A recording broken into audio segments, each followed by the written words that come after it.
नमस्कार। अगर आप एमपीपीएससी साइंटिफिक ऑफिसर बायोलॉजी की तैयारी कर रहे हैं और इस बात को लेकर कंफ्यूज्ड हैं कि कौन सी किताबें पढ़नी चाहिए, तो आप बिल्कुल सही जगह पर हैं। चलिए, आज आपकी इस मुश्किल को मिलकर आसान बनाते हैं।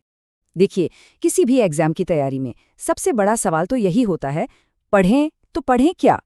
बाजार में इतनी सारी किताबें हैं, कौन सी सही है, कौन सी नहीं? लेकिन फिक्र करने की कोई बात नहीं है। आज हम इसी सवाल का एक बहुत ही सिंपल और स्मार्ट जवाब ढूंढेंगे। तो चलिए शुरू करते हैं। देखिए, सबसे पहले ये समझना ज़रूरी है कि एमपीपीएससी बायोलॉजी का जो सिलेबस है, वो काफ़ी बड़ा है। इसमें अगर आपको सफलता चाहिए, तो आपको बिल्कुल बेसिक से लेकर एडवांस्ड लेवल तक सब कुछ कवर करना होगा। अगर हम सिलेबस पर एक नज़र डालें, तो इसमें सेल बायोलॉजी है, जेनेटिक्स है, बायोटेक्नोलॉजी से लेकर इकोलॉजी और माइक्रोबायोलॉजी तक, मतलब सब कुछ शामिल है। इसका सीधा सा मतलब ये है कि हर टॉपिक पर आपकी पकड़ एकदम मजबूत होनी चाहिए, और इसके लिए एक स्ट्रक्चर्ड प्लान बनाना बहुत ही ज़रूरी है। तो तैयारी का सबसे पहला और सबसे ज़रूरी कदम क्या होना चाहिए? वो है एक मजबूत नींव बनाना। ये उन सभी के लिए सबसे ज़्यादा इम्पॉर्टेंट है जो अभी-अभी अपनी तैयारी शुरू कर रहे हैं। तो हमारी जो पहली रिकमेंडेशन है, वो एक ऐसा स्टार्टिंग पॉइंट है जिसे कोई भी सीरियस कैंडिडेट मिस नहीं कर सकता। इसे तो बिल्कुल भी इग्नोर नहीं करना है। और वो किताब है एनसीईआरटी बायोलॉजी।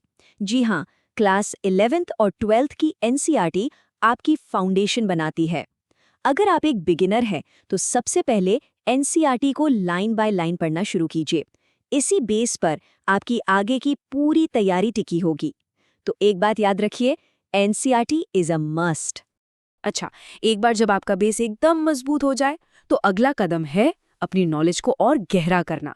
अब हम उन किताबों की बात करेंगे जो आपको बेसिक से आगे ले जाएंगी और आपको टॉपिक्स की एक गहरी समझ देंगी।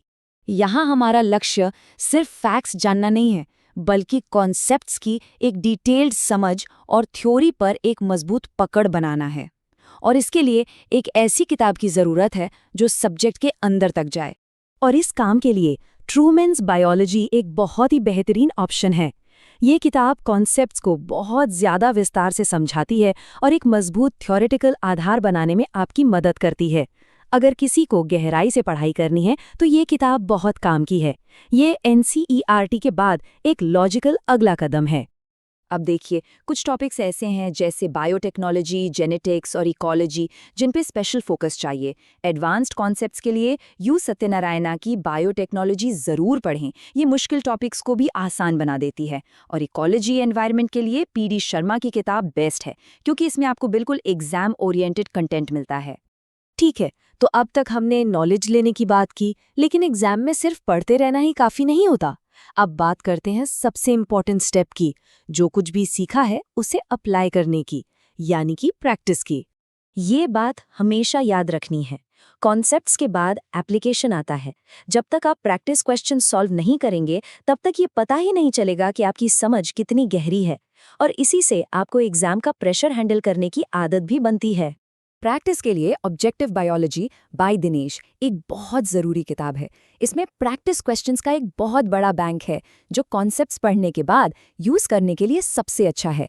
याद रखिए, प्रैक्टिस इज़ इम्पॉर्टेंट, और ये किताब आपकी उसी ज़रूरत को पूरा करती है। सवालों की प्रैक्टिस करना एक बात है, लेकिन खुद परीक्षा के पैटर्न को समझना ये एक और ज़रूरी कदम है। इससे आपको सिर्फ ये नहीं पता चलता कि क्या पढ़ना है, बल्कि ये भी पता चलता है कि कैसे पढ़ना है। और यहीं पर पिछले सालों के पेपर्स का रोल आता है। एमपीपीएससी के पिछले पेपर सॉल्व करने से आप एग्जाम पैटर्न को समझ पाते हैं, बार बार पूछे जाने वाले इंपॉर्टेंट टॉपिक्स को पहचान सकते हैं और अपना कॉन्फिडेंस और टाइम मैनेजमेंट स्किल्स दोनों बना सकते हैं। ये एक तरह से एग्जाम को डिकोड करने जैसा है। अब आते हैं तैयारी के आखिरी और सबसे क्रूशियल स्टेज पर, रिविजन। यही वो स्टेप है जो ये पक्का करता है कि आपने जो कुछ भी पढ़ा है वो एग्जाम के दिन आपको याद रहे। तो यहाँ मेरी एक बहुत महत्वपूर्ण सलाह है, कम किताबें रखें और उन्हें कई बार दोहराएं। देखिए, पढ़ने वाले मटेरियल की क्वांटिटी से ज़्यादा क्वालिटी मायने रखती है। बहुत सारी किताबें इकट्ठा करने से कहीं बेहतर है कि कुछ अच्छी किताबों को बार बार पढ़ा जाए। एक अच्छी रिवीजन योजना के लिए ये 3 स्टेप्स फॉलो करें। पहला, की कॉन्सेप्ट्स के शॉर्ट नोट्स बनाएं। दूसरा, इन नोट्स और अपनी किताबों को बार बार रिवाइज करें। और तीसरा, पिछले साल के पेपर्स को मॉक टेस्ट की तरह सॉल्व करें। और अंत में ये सारी बातें इस एक शक्तिशाली विचार पर आकर टिक जाती हैं, निरंतरता ही सफलता की कुंजी है। रुक रुक कर पढ़ने के बजाय रोज थोड़ा थोड़ा लेकिन लगातार प्रयास करना ही आखिर में परिणाम लाता है। तो अब सवाल ये है, आपकी तैयारी की स्ट्रैटेजी क्या होगी? इस सवाल का जवाब खोजिए, अपना एक प्लान बनाइए और उस पर टिके रहिए। आपकी तैयारी के लिए ऑल द वेरी बेस्ट। अगर आपको ये जानकारी हेल्पफुल लगी हो तो इसे दूसरों के साथ भी ज़रूर शेयर करें।